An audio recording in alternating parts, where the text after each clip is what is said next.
ngabe iBhayibheli singalithemba yini? Is it a trustworthy book?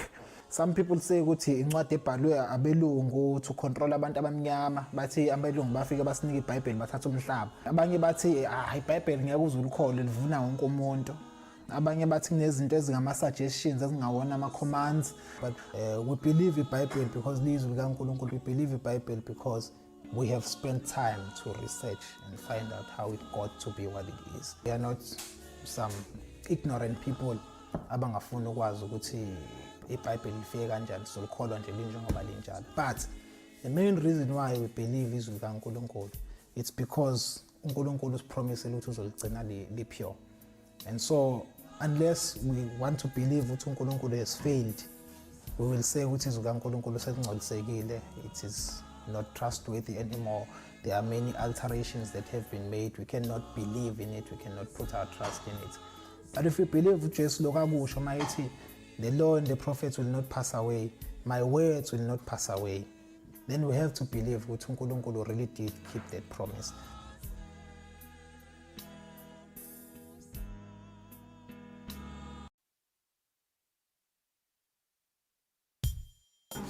Siyabonga baba wethu othembekile, uNkulunkulu nothando lonke.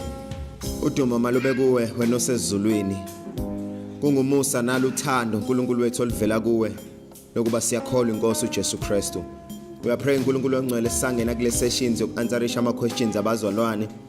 Iba nathi uNkulunkulu wethu ongcwele siphe ubuhlakani ukuthi siyiphendule ngalendlela abazalwane abazogculiseka ngayo.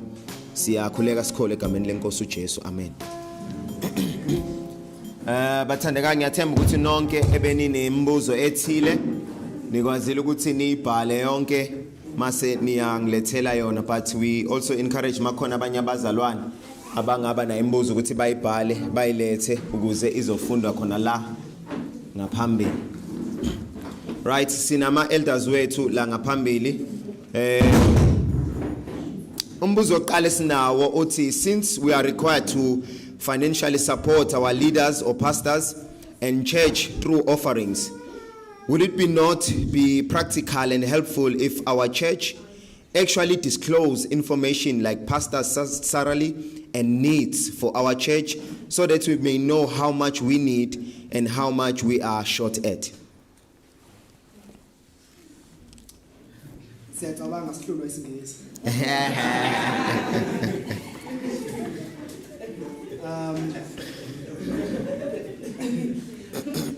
Well, there's advantages and disadvantages with that. My fraternals, most pastors don't prefer to disclose their salaries. But I think if that's going to help, what about to contribute? It's not a problem. Nothing is secretive. We're not seeking private wealth as for us in our church, I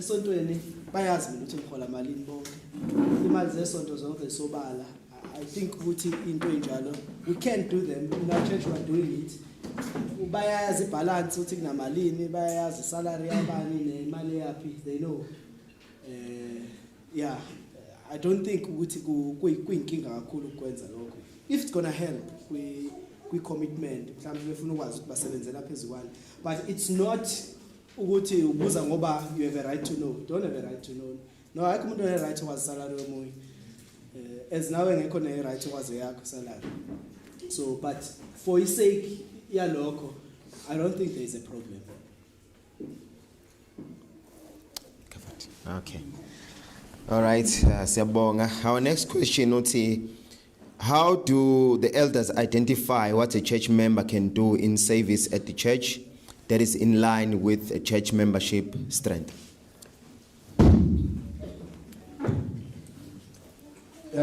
So I think for me,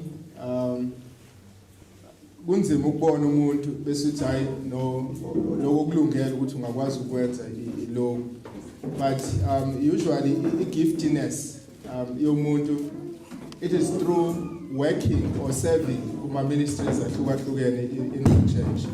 So that's why initially yesterday I said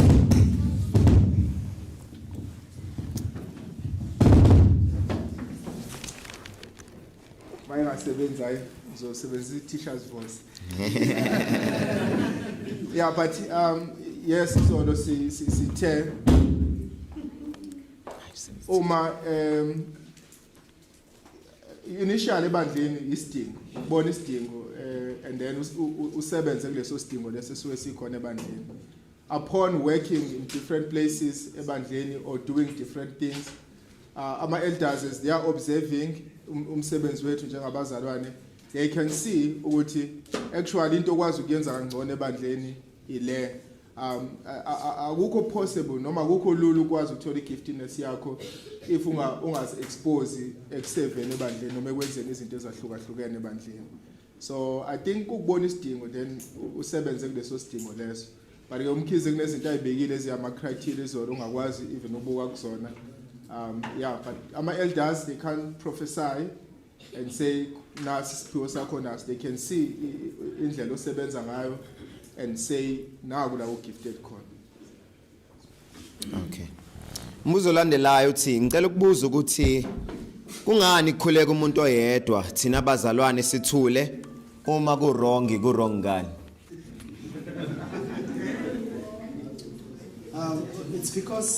It's because of the observance of church order. That's in the church there has to be order. And 1 Corinthians 14 uyakhuluma nge-order in the church. And uma ulandela i-order of 1 Corinthians 14 uzothola ukuthi I think it's singing eyenziwa ndawonye. The rest kuyadedelwana, right? You keep on saying ukuthi omunye umenza lokho akadedela abanye bathule enze lo. And okunye okubalekile is that lesikhathi omunye umuntu ethandayo, it's not that you are not praying. You are praying with them. That's why in the end you say amen, because you agree with what they say, right? So we all pray together. For example, ngizowenza isibonelo encwadini yezenzo 4. I think kwaboshu Peter encwadini yezenzo 4.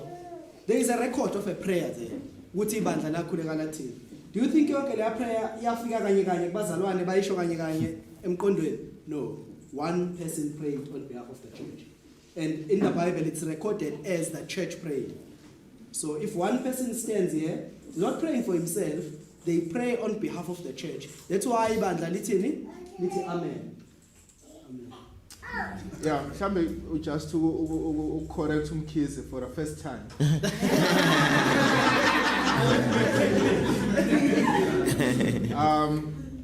Uma umzalwane ekhuleka kumele ngabe sonke siyakhuleka kanye naye. But kuyenzeka umzalwane akhuleke ingqondo zethu kude. Mhlambe njengabazalwane sixoxa kanye nabanye abazalwane noma siyicabangele sicabangayo ngoba siyazi lo mzalwane lo uyakhuleka. So let me encourage you bazalwane ukuthi ngempela uma umzalwane ekhuleka asikhuleke kanye naye. Ingqondo zethu nezinhliziyo zethu azibe kulawo mazwi washoyo kuNkulunkulu ukuze kugcineni mase sithi amen. Ingoba we've been praying isikhathi umzalwane ethandaza. It goes to everything eyenziwe ebandleni, even singing. Commit yourself, make a commitment as isinging izoqala uNkulunkulu usiza ingqondo yami nenhliziyo yami ukuze mase sizohlabelela njengamanje ngihlabelele kusuka ngaphakathi enhlizweni yami nasengqondweni yami kwaminishe ngisho amazwi engiwashoyo ngomlomo wami, because izinto lezi abuseka kalula ukuthi kuyahlatshelelwa but when uyicabangela somewhere else. Ngufakazi waloko bazalwane, if I haven't made a commitment yokuthi manje ngengqondo yami nangenhliziyo yami ngizohlabelela kuyenzeka ngiwasho amazwi but ngicabangele enye into. Up until I made commitment that now I want to sing to the Lord. Kuyenzeka futhi umzalwane mayithandaza ngingakuzwa ngisho umthandazo until I make a commitment yokuthi njengoba umzalwane ezothandaza nami ngizothandaza kanye nawe. Every word azoyikhipha ngomlomo wakhe nami ngifuna ukuyisho uNkulunkulu.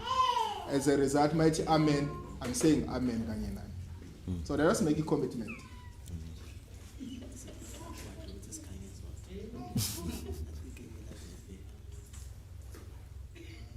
Okay. Siyabonga kakhulu. It's very awkward. All right, esanikhanyisa kanjalo. Now munye umbuzo, I think lo mbuzo is based on the knowledge ethi ingulube namadimoni noma ingulube ingcolile. then umzalwane wasewabhala ukuthi as believers in Christ are we allowed to eat pork? Yes.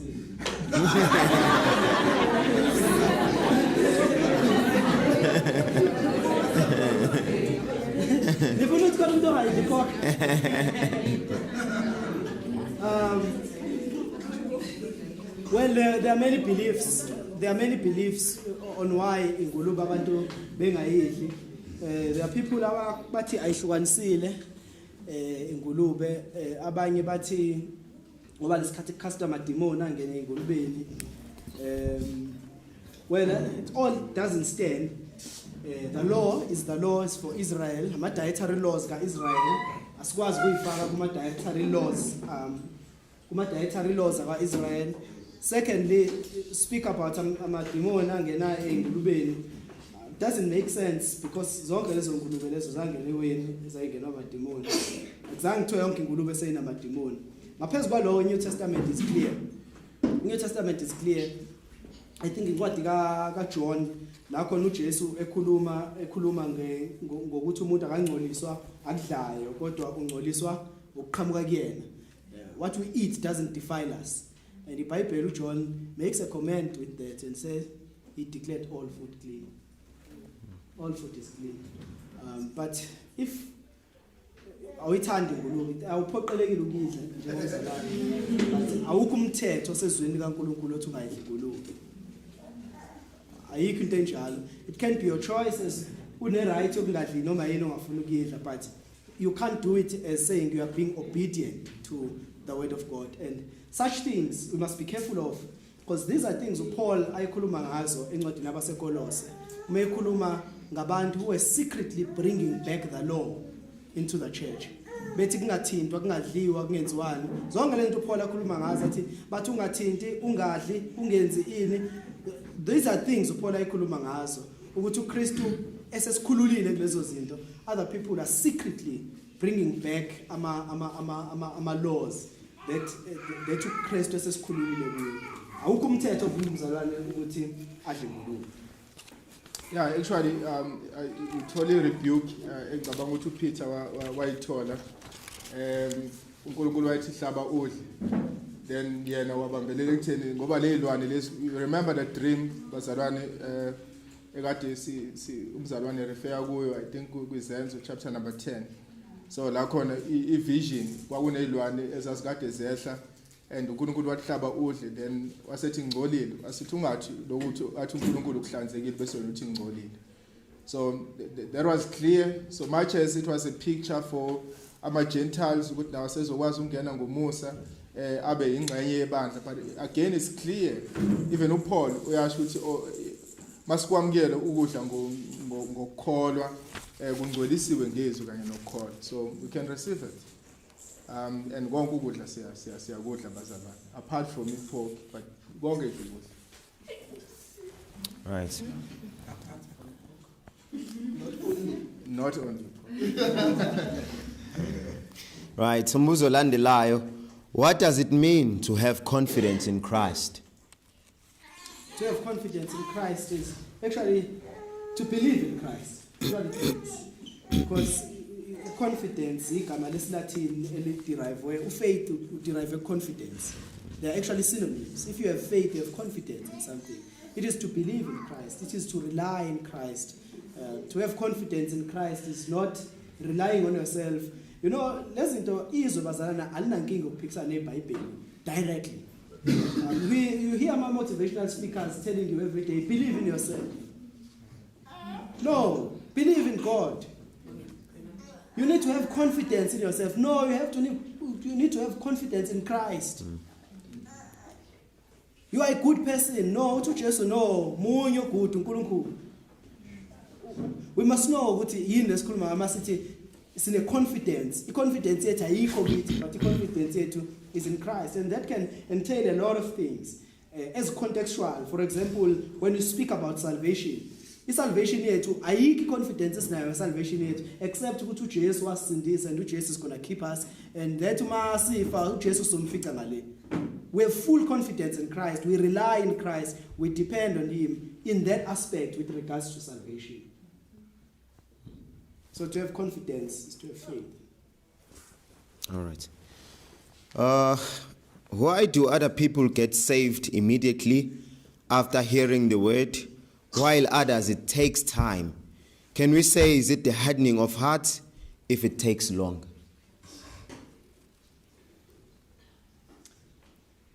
Well,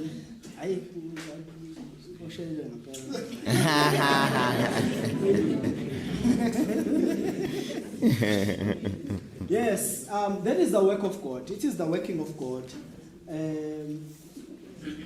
Listen, we don't know ukuthi uNkulunkulu wenze njani. According to John akhuluma, uJesu akhuluma ngayo kuJohn chapter 3, mekhuluma ngensindiso, ekhuluma ngokuthi kunjengomoya ongawazi usukaphi, ekhuluma ngeregeneration, ongakwazi ukubona isosi yawo, okwazi ukubona only the results of it. And when we speak about conversion and salvation nayo yonke into umuntu anganayo full explanation of, into esikwazi ukubona just the results ayo. And ukusebenza kaNkulunkulu, we don't have a timetable ukuthi why omunye emsheshisa, why hamba kancane komunye. It's the work of God. It's the work of God. I remember besijwayele ukubanga lento noZuma, athi uZuma wena udlala ngezingane lapha esikoleni, ngifike ngisho manje izingane isikhathi eside, ingane ziphikisana nami, ukhulume kanye zikulalela. It's the working of God. It's God. It's the same thing nakimi. I would speak with the person isikhathi eside, afike uZuma speak once, aphenduka umuntu. We don't know what causes that. Sometimes sikhulume nomuntu angaphenduki. Umsebenzi kaNkulunkulu that we cannot really trace ukuthi kwenzakalani, why uNkulunkulu abanye abantu bazizwi baguqe ngamadolo baphendukele kuNkulunkulu. Omunye umuntu kumthatha ukushunyezwa more than 10 years uthi aphendukele kuNkulunkulu. uNkulunkulu, this is one thing that we know. uNkulunkulu wazi yonke into. uNkulunkulu omniscient. Masithi uNkulunkulu omniscient, sisho ukuthi wazi yonke into. Ngamanye amazwi ulwazi kaNkulunkulu luphelele. uNkulunkulu akagain knowledge entsha. uNkulunkulu akafundi lutho, ulwazi lwakhe lucomplete, ulwazi kaNkulunkulu. Ngamanye amazwi ukusindiswa kwabantu kudepende na kwi-omniscience kaNkulunkulu. uNkulunkulu uyazi ukuthi umuntu uzosindiswa nini. Kuyena it's not a process. It's not a process ukuthi ngaqala 10 years ago kumsindisa uzophenduka namhlanje. God knows why emgcinile sonke leso sikhathi and why uzosindiswa ngaleso sikhathi. And for us, we need to continue preaching. And with that, I want to give a motivation to say never give up. Never give up. Akekho umuntu o beyond repairs. Akekho umuntu othi seshunyezwe kakhulu ngeke asaphenduka. Akekho umuntu onjalo. We need to continue preaching. Preach. Uthi uCharles Spurgeon, yena iyodwa into engamiyekisa ukushumayela, menganikezwa ukushumayela kona wonke umuntu, uthi mhla uNkulunkulu wamnikeza incwadi ama-elect ukuthi obaba ama-elect. But so long as engawazi ama-elects gonna preach to everyone. And so we need to do that. We need to preach and never give up. It's actually to realize ukuthi omunye umuntu uphenduka manje, omunye uphenduka after time. It's actually a good analysis ukuthi evangelism goes on and on and on and on. The only time we stop preaching to a person is when they're dead. Umuntu mayiseshonile ushonile bazalwane, right? Asiyona iPostoli 12 asebenzele imphefumulo yabangasekho. Ongasekho akasekho. Ubhekene noNkulunkulu. Umuntu mayisefile uyobhekana noNkulunkulu esiqwini zamehlo. Asimsebenzele ongasekho but khona siyamshumayeza up until bathatha umphefumulo wokugcina. Yeah, humanly speaking, it delays because a sinner keeps on refusing the salvation. Because the Bible liyasho ukuthi okholwa indodana unokuphila okuphakade. So umuntu uma ezwa izwi likaNkulunkulu ekholwa uJesu Christ, immediately uba nokuphila ongunaphakade. So the more isoni si refuse ukusindiswa, si refuse uku-accept iqiniso lezwi likaNkulunkulu nevangeli, sikholwe ivangeli, then it delays. But again, it takes God's power, as Umfethu Mkhize, to overcome that rebellion, lokukumnqaba uNkulunkulu, nongafuni ukuza kuNkulunkulu, and overcome all of that and give faith enhlizweni yomuntu obengakaze abe nako ukukholwa. But if you hear izwi likaNkulunkulu and you know ukuthi awusiyena umntwana kaNkulunkulu, don't hesitate, don't wait. It's not a process. Today is the day of salvation. Just give your life to Christ. And it won't take a process if uza kuyena ngokukholwa. So it's not a process. There are no things umuntu ekumele ahamba ayowenza ayowalungisa uthi uJesu ngilandele wozungilandela athi umunye ngisawumbela ubaba wozungilandela bayeka abafile bambela abafile wozungilandela. The message is that come now. So umyalezo wevangeli lo woza manje landela uJesu manje khola uJesu manje zinikele kuJesu manje. And you have a responsibility to respond in faith. Mawuza umyalezo wezwi kaNkulunkulu I even say masidli sidlo ebandleni as you see that cup you see the new covenant in the blood of Christ. As you see that bread you see the incarnation ubona uNkulunkulu ehlele enyameni ngoKristu Jesu ezohlupheka efela izono zabantu. You decide ukuthi as uyibona idlula you reject yini umsebenzi kaKristu ophelele wensindiso or you accept.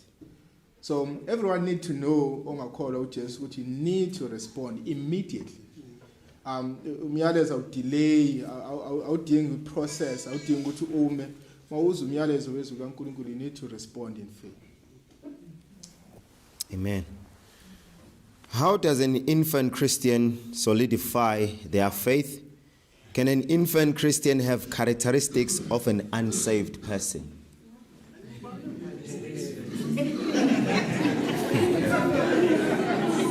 So my understanding of infant Christian is a Newly born. new convert. Yeah. Right? I think it's referring to a new convert. Umbuzo uthi a new convert. How can they solidify their faith? Isiqiniseko sokukholwa kwabo. How can they solidify their faith? By ukusebenzisa wonke amaminzi uNkulunkulu awanikezile for godliness. Amaminzi uNkulunkulu awanikezile for godliness izwi lakhe, ukufundwa kwezwi lakhe, umthandazo, ifellowship, ibandla, wonke lamaminzi uNkulunkulu awanikezile iwona kufanele umuntu awa-apply so that they grow in faith. Izwi likaNkulunkulu ilona elinecessary for ukukhulisa umuntu. Akekho umuntu ongakhula izwi likaNkulunkulu engalazi. Actually even ukungcweliswa uqhubeka emngcweleni John 17:17 is clear bangcwelise leqiniso izwi lakho leqiniso. Awukwazi ukukhula emngcweleni izwi likaNkulunkulu ungalazi. 2 you need prayer. You need prayer. uMartin Luther uyibeka kahle methi in prayer we speak to God. In reading the word God speak to us. It's a conversation. We speak to each other. When we read the word we listen to God speaking to us. When we pray, we then address God. We then respond and speak to God. We need that. You need a communion with the Lord. And ngaphezu kwalokho you need abazalwane. You need a community of believers. Ozohlala nabo bakukhulise. We always say this, bazalwane. Awukwazi ukuhlanganyela iBhayibheli liclear, ukuhlanganyela nababo konakalisa ukuyiphatha okuhle. Awukwazi kuba nefellowship nabangalungile kodwa wena uthulungile. Awukwazi ukuhlanganyela nabantu abashayela isona izandla kodwa wena ufuna ukuyeka isona. Awukwazi ukuhlala nabantu abalala bengashadile kodwa wena uthi ku wrong. Awukwazi ukuhlala nabantu abadisprove zonke izinto uNkulunkulu athi zi right nabathi ku wrong konke uNkulunkulu yena athi ku right bese uyitshela ukuthi there is a sort of sanctification ozoyithola lapho. You need community abazalwane, you need strong fellowship nabazalwane, and that's how you grow. You utilize the means uNkulunkulu awabekile. It is prayer, it is the reading of the word, it is fellowship, to name a few. But ngaphezu kwalokho bazalwane uNkulunkulu uyasikhulisa thina. Yena uqobo lwakhe uNkulunkulu ngomoya engcwele. It grows us. Uyasenza sibe ngcono kunayizolo. Umngcwele bethu buka njalo ukuthi we are better than yesterday. We are not yet perfect. We await that as kade khuluma uCekwane in the coming of the Lord. Uthi inkosi mayibuya then we'll be perfect. But as umoya engcwele esiguqula usuku nosuku we learn ukungabi njengayizolo as I think kusho uJohn Newton ethi I'm not what I want to be, I'm not what I'm supposed to be, I'm not what God wants me to be, but praise the Lord I'm not who I was. That's all we can say. Asikona lokusifisa kuba yikona, asikona uNkulunkulu afuna sibe yikona, kodwa kabonga uNkulunkulu angisekona lekungangiyiko. I'm growing. So we need to utilize those means to name a few, and that's how we grow in the Lord. Yeah, and I don't think khona umuntu okumele abe ashamed ukuthi usamncane. Wonke umuntu uyakhula. Uqala emncane then akhule. But I disagree with mhlambe ngoba usa infant usamzalwa nomncane kusho ukuthi uexposeke kakhulu kwisono. I don't know noma it's my experience kuphela yini ukuthi there is a special grace uNkulunkulu ayisizayo ukuvikela abantu abasanda khona. That's why iBhayibheli lithi asikhumbule ngisho uthando lokuqala. There is a special grace. Suke ngakabi ne-information enough, engakafundi incwadi enkulu, engakenzi ini but somehow uNkulunkulu has a way to secure them, to protect them. Kunothando oluspecial abanikeza lona enhlizweni zabo. But ke kuhle ukuba mncane and udlubisi, but ku wrong masumdala kodwa usadlubisi. So meaning there should be a time for growth. So ungahlezi umncane kuphela. Nyuka even nangamaqiniso ezikaNkulunkulu zi-challenge ngamaqiniso ezikaNkulunkulu. Unabazalwana abafuna ukuthi esontweni kuhlezi kuyi-evangelism njalo. Base usukhuluma ngezifundise ezijulile usubayisa ekujuleni kwezwi likaNkulunkulu. They hate that. Uthola ukuthi usindiswe etendeni where one verse was taken and in an easy way izwi likaNkulunkulu lachazwa and wafinyelela ukuthi understandeni izwi likaNkulunkulu. But ke manje every Sunday ufuna kubi lokho kwenziwe exposition izwi likaNkulunkulu lichazwa deep lilando ekujuleni uyalala yena akafuni ukulizwa izwi likaNkulunkulu. So akafuni ukuzichallenge even nangokufunda incwadi afuna ukuzichallenge ngokulalela ama sermons afuna ukuzichallenge ngeqiniso ukuze manje akhule eqinisweni ufuna ngaso sonke isikhathi ukuhleze ingane. So I would say bazalwane yes sikhona isikhathi sokuba ingane but as sikhule eqinisweni asikunderstandeni izwi kaNkulunkulu kumele sifike isikhathi la khona ukhula khona ungasayingane khona. Yeah, you know ukhuluma into ebalekile icekwane ngalesi sikhathi umuntu esanda kusindiswa. Hey bazalwane esinye isikhathi lesi. Lesa sikhathi usuku radical. Usuku radical ngisho kungesona isona ukubiza ngesona. Esinye isikhathi lesi. Mina ngiyabuka nje abantu sebefika be-mature. Awuzali u-mature. Khona isikhathi cage stage la ubanjwe khona igospel. Ohamba umkhulu wakhe eshisa impepho futhi mkhulu yeka leyo nto.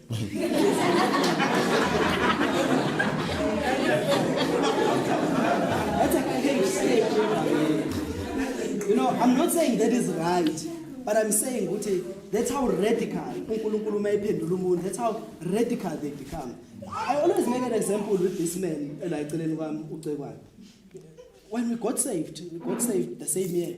Sasifunda isikole. He was very radical. Very radical, and the way he was radical, he was ready to lose everything. And he lost everything, not what I read. He lost everything.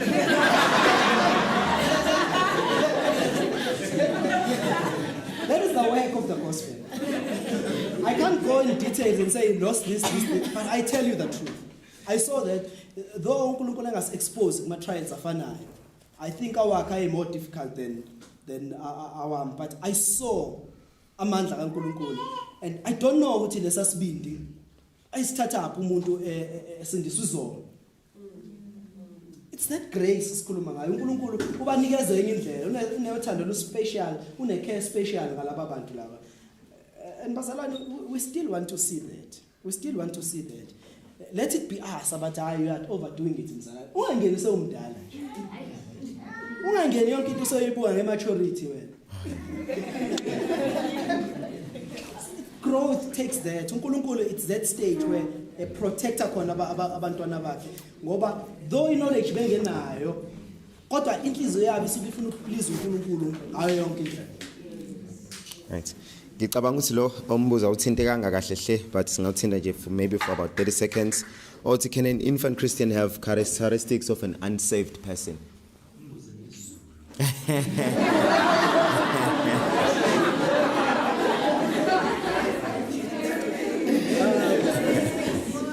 can say this is exactly that's a point we are trying to deal with. Yes.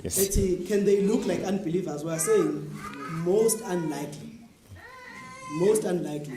Why? Because we say instead ukuthi mhlambe bayithole be ama fence sitters bengazi noma ama believers noma cha, they just become radical usually.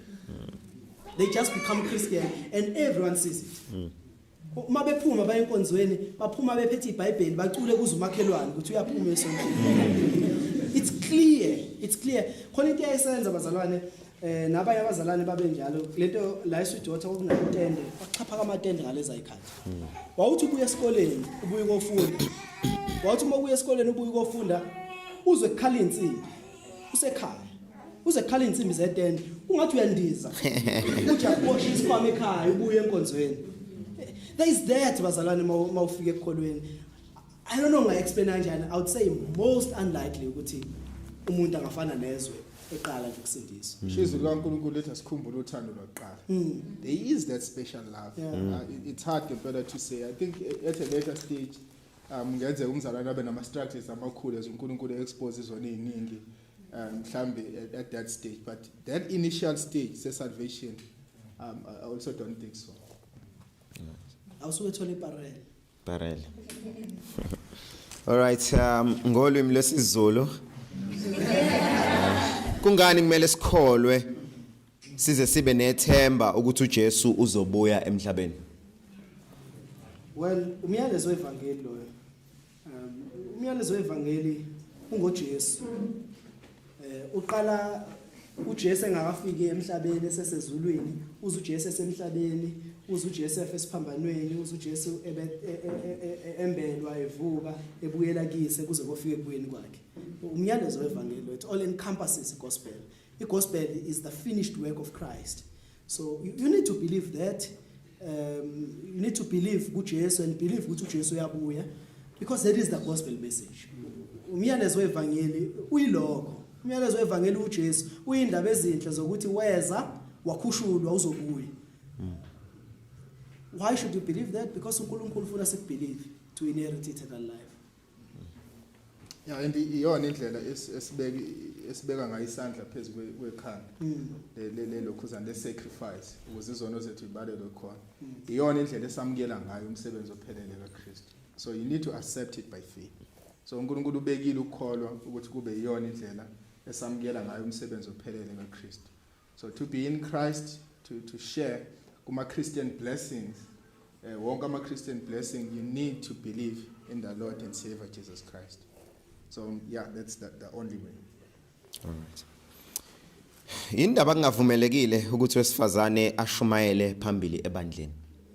Yeah, ngoba izwi likaNkulunkulu lisho njalo, and umpostoli Paul ubuyela back kwi creation ukusifundisa ukuthi order yokudalwa kaNkulunkulu uNkulunkulu umisile izinto ukuthi zibe kanjalo, but to be exact is because izwi likaNkulunkulu lisho njalo. 1 Timothy chapter number 2, 1 Corinthians chapter number 14, and even history yezwi likaNkulunkulu, there's not even one letter eBhayibhelini ebhalwe wesifazane. There's no sermon ezwini likaNkulunkulu. Apart from that witness esiyasikhulume ngayo laba besifazane bephume in the tomb and they came, they taught the apostles ukuthi uJesu uvukile, but there's no even one recorded sermon yomuntu wesifazane in the word of God.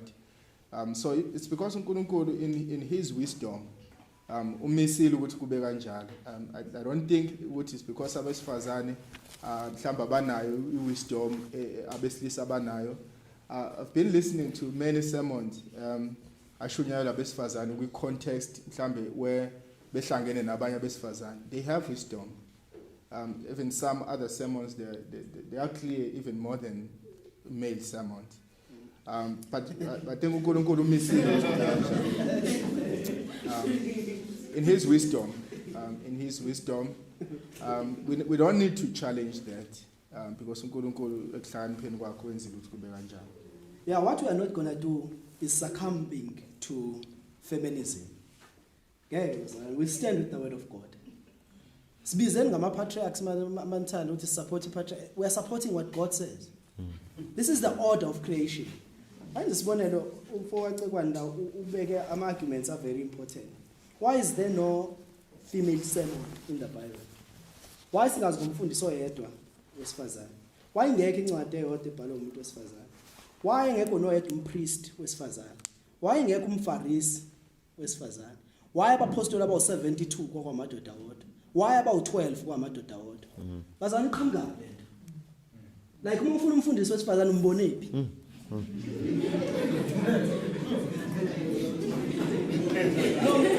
Ngifuna ukuzwa manje isource yalento ukuthi size sifike la khona siyibanga lento iqhamuka.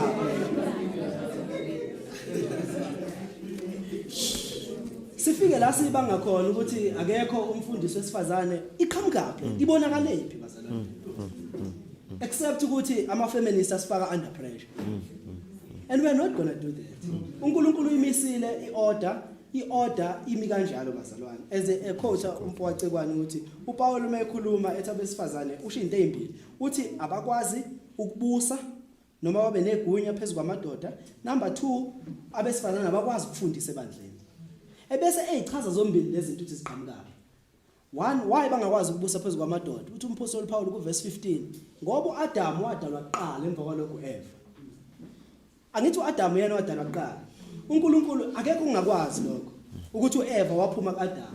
Uthi authority uNkulunkulu wayibeka lapho ukuthi uAdam ungaphambili uEva ungemuva. Why kungafanele bafundise achaza umpostoli Paul? Ingoba akuyona indoda yadukisa kodwa wesifazane wadukisa. uNkulunkulu already entrusted a male with the teaching, not women. It has never been like that from the beginning. So I wish to know, except for Israel, elfuna si accept gays and lesbians, si accept feminism na yonke lento. Where is this argument coming from? Where is it coming from? Seriously. Why uJesu angaza akhethe 72 still on remains? Why bazalwane? Let me make an example. I'll make an example ukuthi uJesu uhambe nabantu besifazane. Sibalo Maria Magdalene nabanye abantu besifazane. But kwabhala uLuka, kwabhala uMark, abantu abangazi bahambe noJesu babhala incwadi, abesifazane abahambe nakazi babhala incwadi. Why? Why? Because abamanje bafaka amabhuluku, they have better knowledge than Mary Magdalene labamanje. Shouldn't.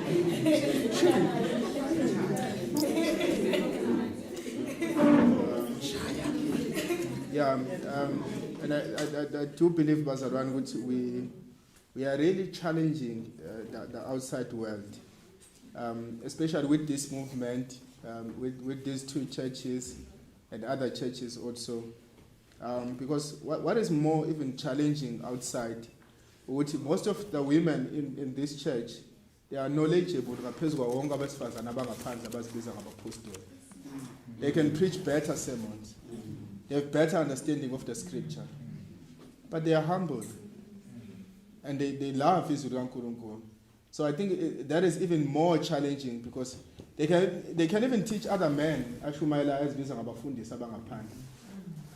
So I think that one is very challenging. It challenges my element. Even when it goes to family, we have abesifazane abafundile, abesifazane abana wonke ama reasons ukuthi bangaziphakamisa phezulu kwamadoda. But makufike ekhaya bebonakala bezithobile emadodeni abo besaba behlonipha izwi kaNkulunkulu. It is challenging to the world. Ukuthi lo wesifazane onayo yonke lento ukwazi kanjani ukuhlala athobe alalele izwi kaNkulunkulu. So I am encouraging you, bazalwane, let us continue. Because that gives a testimony noma ubufakazi bokuthi akekho umuntu obengenza lento ngale kaNkulunkulu. Amen. Amen. Yo, ingabe umuntu uzalwa enesono noma isono usithola emhlabeni esemncane ezelwe? Uzalwa nazo ulokhuzana amahubo 51, I think it's verse 5. uDavid usho njalo uthi umame wangithabathele esonweni. So umuntu bazalwana uzalwa nazo. I wish bengekho njalo because basibabona abantwana bethu sibona izingane ezinhle as yabo siwabize ngama angels, little angels. But in actual fact they are little sinners. Azokhula bizole inkulu. That's why bazalwane ku-parenting siyafisa nje ukusho ukuthi kumele sibabambe besabancane bengakabi nawo amandla. baba namandla kuyo yonke lento sokuyibona kubona baba namandla manje nezikhwepha bayosehlula so kumele sibabambe nje besabancane sibafundise ivangeli bengakabi nawo amandla singabalindi singabadedeli baze babe nezikhwepha manje mayigoloza usheshe umshaya ulokhuzana uKaren washare i-testimony ukuthi unayo induku yakhe ayifaka esikhwameni mayibona umama ehlushwa ingane simhlupha isikhathi eside uyayikhipha amnikeze so I think that culture kumele sihlale nawo bazalwane sibe nayo induku encane mase sibona singawushayi ingane yakhe mase sibona ukuthi ayisihlupha isikhathi eside simnikeze ukuthi hamba uyishaya ingakabi nawo amandla ngoba once yaba namandla ila isono siyobonakala khona obala so mayile ivangeli kuyona introduce uChrist kuyona and also we exert discipline trusting ukuthi uNkulunkulu uconvert isono yes abantu bazalwa benaso isono and one evidence yalokho ukuthi abantu isono bazalwa benaso abasithole emhlabeni ukushona kwengane esesisuka because siyazi indlela ukufa right it's sin because they are born in sin we are all born in sin ikona ingane zizoni ikona zikwazi nazo ukukhula zibe ilento esiyona sonke sodinga uJesu because they were born in sin iBhayibheli lisho njalo encwadini yabaseRoma uApostle Paul uthi ngomuntu munye kwangena isono ezweni nangesono kwangena ukufa which means lesasono sika Adam sa inheritwa yiwona wonke ama descendants akhe wonke umuntu ozaliwe wonke umuntu okhona emhlabeni uzalwe esesonweni ngoba kona ukhokho wethu sonke uAdam and ukona kaAdam damned the whole world mhla uAdam wona as a federal head meaning as a representative of all mankind lesikhathi uAdam ewele esonweni all mankind fell into sin bonke abaqhamuka kuma loins akhe basesonweni and ukuzalwa kwabo bazalelwe esonweni and ukuzalelwa esonweni ngakudinga ukuthi uze wenze into ethize ukuze ubonakala ukuthi uzalelwe esonweni ukuzalelwa esonweni kukuzalelwa esonweni isono asiprove ukuthi uyasenza isono naso ngisho ingekho into ebonakalayo I'll make an example ngabantwana abazalwa bekhubazekile ongeke ubeze bekhuluma for all their lives abangakwazi ukusukuma abangaze bathuke umuntu but they will still die even that being sick is a result of sin akaze sasingekho isifo ongekho lutho ngaphambi kwesono they have inherited kulomhlaba omubi ukuthi they sin it's not their sin it's a sin esikhona emhlabeni eyangena kubantu bonke so abantu they are all born in sin they are all born in sin akasithole emhlabeni and bazalwane it's important to know that never think ukuthi you are good just your environment ebhedayo no you are sinful yourself sin is in you were born with sin you were not corrupted with by environment you were born corrupt isono besikuwe usuku ungakazalwa usesiswini sika mama wakho njengoba echaza umfowethu eceba nomusho kaDavide ethi umama wangithabathela esonweni that's it uzalwa you are sinful you were born esonweni ngoba isono besikuwe as a descendant of Adam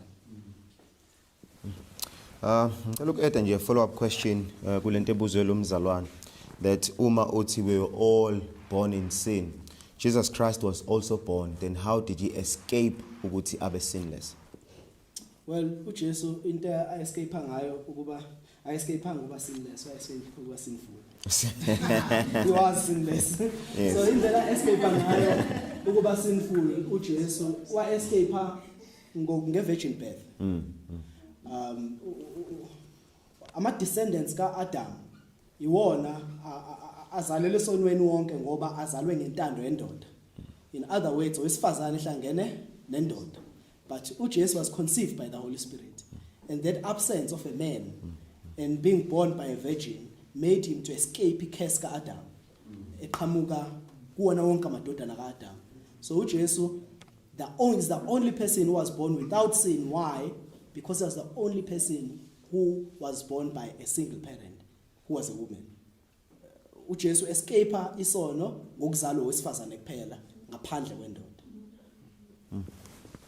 Amen Ingabe uNkulunkulu uhlele konke ngezimpilo zethu ezumuntu ngamunye uNkulunkulu uyalazi yini usuku lokufa kwami? Yes. uNkulunkulu uyalazi usuku lokufa kwakho. I think it's Psalms amahubo 139. Esho ukuthi uNkulunkulu unqumile imkhawulo yokuphila kwethu. So uNkulunkulu uyalwazi usuku lokufa kwethu. Zonke izinsuku uNkulunkulu zokuphila kwethu uyimisile. uNkulunkulu umdali bazalwane. Agcina ngokudala ngoAdam. Wonke umuntu ozelwe udalwe uNkulunkulu. And zonke izinto ezenzakalayo emhlabeni imiso yena uNkulunkulu. Yeah. As we say masikhuluma ngeomniscience kaNkulunkulu ukuthi uNkulunkulu wazi yonke into. If uNkulunkulu akalwazi usuku mhlawumbe ozofa ngalo, the day of uNkulunkulu gain knowledge, which is impossible. Ayikho into eyenzakalayo uNkulunkulu angayazi, because uma kwenzeka into angayazi ugain knowledge ngalelo langa uthi awukani nobani uzofa ngalo suku. uNkulunkulu knows everything. He knows everything. He gains no knowledge.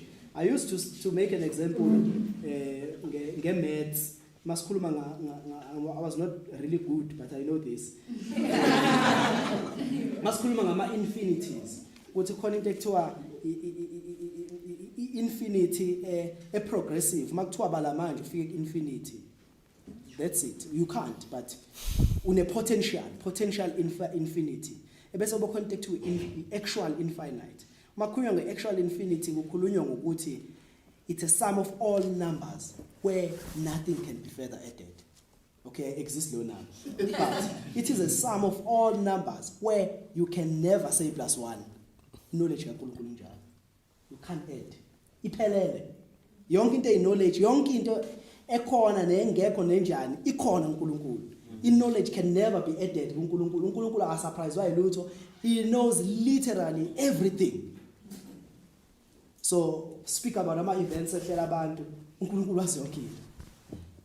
uNkulunkulu uyasibuka nje sithi kusasa sowenza ukuthi asho njengale ndoda uJesu sibonela ngathi siwula your life will be called tonight. He knows everything.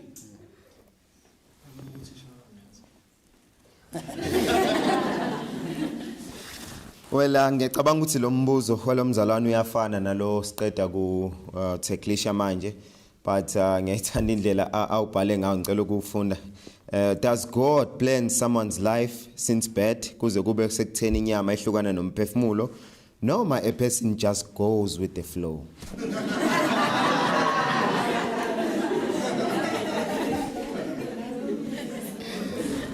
Okay. It's important because there is a belief that uNkulunkulu abundant umhlaba.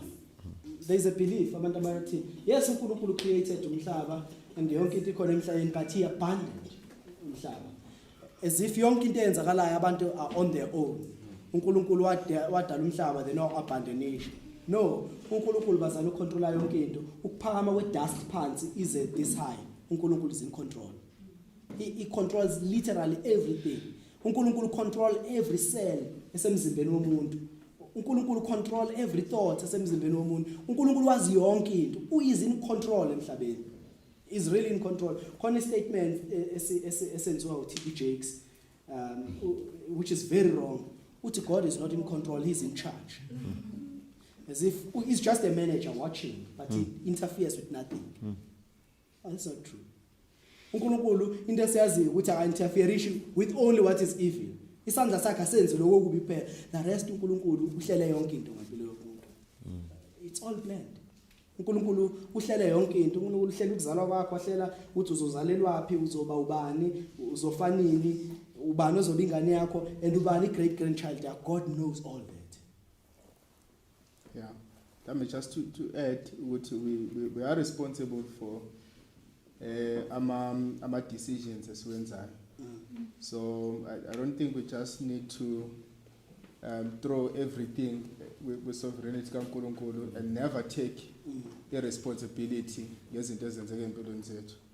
I don't know how it works together, but I just believe it. Njengalokhu injalo, you are responsible for the choices you make, the decision you make. But at the same time, they work according to God's plan. But at the same time, God keeps you accountable for every wrong decision that you take.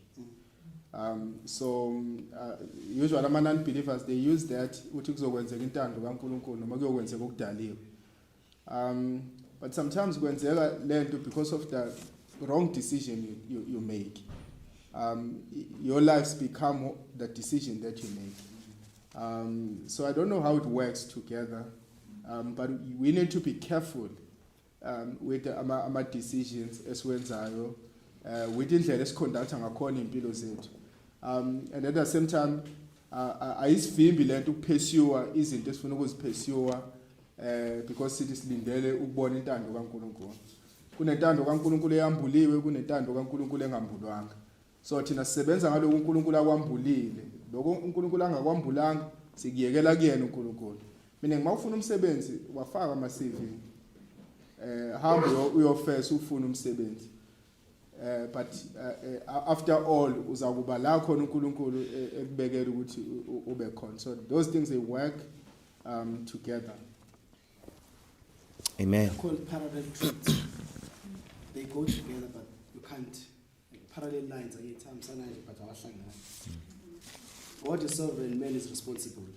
You can't converge them.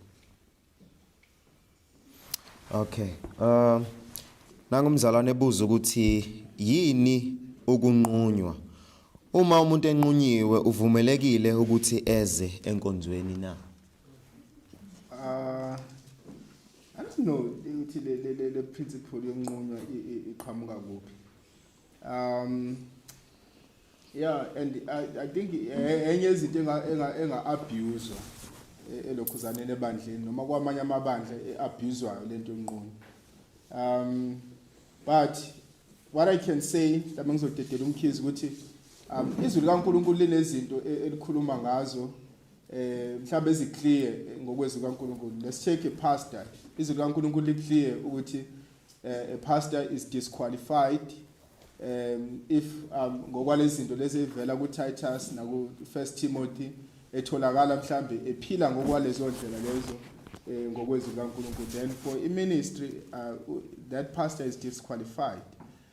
Then there is for sure argument for what time noma disqualified for isikhathi esingakanani. That one is arguable. But during leso sikhathi leso yes akakwazi ukuserve ku ministry. Especially with a public ministry. It can involve preaching, it can involve some responsibilities as a pastor. But it doesn't mean one uNkulunkulu akamthethelele leso sono mayiphenduka esivuma leso sono, and it doesn't mean again ibandla kumele njalo mayingena limbuke ngokwaleso sono leso. I think uNkulunkulu masemxolele and even the church can forgive. It doesn't mean uNkulunkulu akayizwa umthandazo yakhe. It doesn't mean mayingena esontweni ungcolile, but it does mean mhlambe with the public service akavumelekile ukuthi angakhonza kulezo zinto lezo. But akhona again amanye ama ministries angakwazi ukukhonza kuwo in the context of the local church. So in that case for sure uyaqhubeka njengomzalwane just that lezo zinto lezo uNkulunkulu athi akakwazi ukukhonza kuzona akakwazi ukukhonza kuzona. So I think anye izinto enga abuse elokhuzana nebandleni lendaba yonke. Yeah, I think ukuthi iprinciple yokunquma inakho in a way ukudefeata ipurpose. iBhayibheli lesinika yona umuntu mayewele esonweni. iBhayibheli lithi umuntu mayewele esonweni, what is our chief responsibility to the person? To restore, right? But ukunquma akunayo leyo purpose kakhulu, kune purpose ka name and shame. That we need to shame them, they need to be seen. Kulamabandla lawa uniform, ukhishwe uniform, ubonwe ibandla lokho ukuthi awusayifakwa le uniform ngoba khonto yenzile engalungile ebandleni. I think ukuthi we must always remember ukuthi yini irresponsibility yethu primary when someone falls into sin. It is to restore that individual. Yonke ebalekile leyo, konke okunye sikwenza because we seek restoration of the person. Matthew 18, Galatians 6 verse 1, lawo ma verses akhuluma ngokuthi umrestore kanjani umuntu mayewele esonweni, right? Umuntu mayewele esonweni uyamrebuka nobabili, ubiza ofakazi ababili, mayingalaleli kutshelwe ibandla mengalaleli akhishwe ebandleni mawukuthi uhlula lawo, right? So uyabona ukuthi ku-black fair khona ebandleni stage 3 because khona sekhulume nawe wakhuluma nama-elders ngoba olayelanga labo bo-2 then usuyakwazi-ke kusukuma ebandleni utshelwe to stop services, to stop everything, but I don't understand the culture yokunquma ithi wona siyakudluza. I'm sure it's perpetrated by self-righteousness. If bazalana into enjalo ingenzeka ukuthi make wona uyanqunywa akekho umuntu ongaseve ebandleni. Akho umuntu ongaseve ebandleni bazalana. Because we're all sinners. We're all sinners. We repent every day. As a desho ucekwane izolo ekhuluma ngabafundisi, we repent, we wake up. Kufanele soshumayeza abazalwane sibanike ithemba lingekho kuthina. We wake up sometimes sinama struggles are strong enhlizweni zethu, but having to comfort, rebuke abazalwane with those things. We're all humans. Sinesona esikithi ngaphakathi that we need to be repenting every day. But if the principle yokunquma izo apply, I think sonke singagcina ngasakhonza umuntu sekusele isonto lodwa because we all sin. I think you need to emphasize that there's one person in the whole world ocabanga ukuthi nje ucekwana akazi abe nesono. My wife would say no when I was against alone. So I've been a challenge that there's someone who thinks I'm a better person. So yeah, we all sin, so we all need repentance and forgiveness. Ngicabanga sokuningi nikuthintile. This is our last question. Usafana nje usahamselana nalo kade nikuthinta. What if a pastor commits isono, e.g. sexual sin? What are consequences of leso sono? Ngabe uyanqunywa? If so, for how long? Well, if umfundisi is caught in a sin, a scandalous sin, which may include sexual sin and many other sins, ningi izinto disqualify umfundisi. For example, unfaithful name zesonto need to be disqualified. That's why angingazi lutho ngaleso.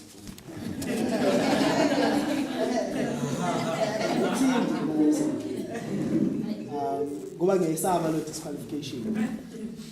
Ziningi izinto ezilidela ku disqualification. I'm naming those for you to know ukuthi a disqualification does not only come with sexual sins. There's many other sins, lack of integrity, lack of many things. Amkwazi ukumdisqualify umuntu. So umfundisi asemnqumi uyadisqualify. Kusho ukuthi unfit for ministry because it's no longer a good example to the flock. Abazalwane abasakwazi ukubukela kuye. Sekunzima kubazalwane ukuthi bambone njengomuntu who practices what he preaches. So kufanele akudluzweke umfundisi. For how long?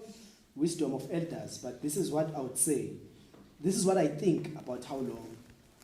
Long enough ukuthi bonke abantu abebazi ukuthi ucommittele sosono sebekhohliwe sebekhumbula kuphela imisebenzi emihle oyenziwe. I think that's only when we can consider taking someone back, when they've done enough good that abantu sebekhohliwe ukuthi wakwenzani. But le esibonayo bazalwane akuyona le esibonayo everywhere outside abefundisi ba commit izono but bayaqhubeka akunalutho akho kuma consequences. And I want to warn you bazalwane, especially bazalwane base Rock of Ages nabase Cross, bazalwane ninganamatheli kithi. The day kufika ukuthi we get disqualified, God forbid, but if kwenzeka into enjalo, don't defend us in sin. Do not form leyo party ethi simi nomfundisi, because you are reviving umoya omubi kimi ukuthi ngicabanga ukuthi khona abantu abazongisupport noma sengenzani. Don't do that. Let me deal with the consequences. Niyazwa bazalwane, don't do that. A Rock, a Cross, nabona wonke amabala, don't be part of those people. Noma abe weza ngami esontweni, noma abe ivangeli wazwa ngami, forget. Do not put umoya omubi kimi wokucabanga ukuthi akufanele ngidile nesono sami. If our elders are wise enough to say I must be removed, be at peace with that. Muskushintsha isonto futhi ngoba sekuhambe sekususwe mina. Stay in the church. hlalani strengthen ibandla nenze don't cause these divisions ngoba sekuthinta umuntu ongafuni naye wena. No, don't do that. Don't do that. Okay. No, siyabonga kakhulu. Cathi imibuzo yabazalwane yonke isiphendukelekile. Inkonzo yethu sifike ngasemaphethelweni. Brother Thabani, alo sibongele mfowethu enkosini for this session.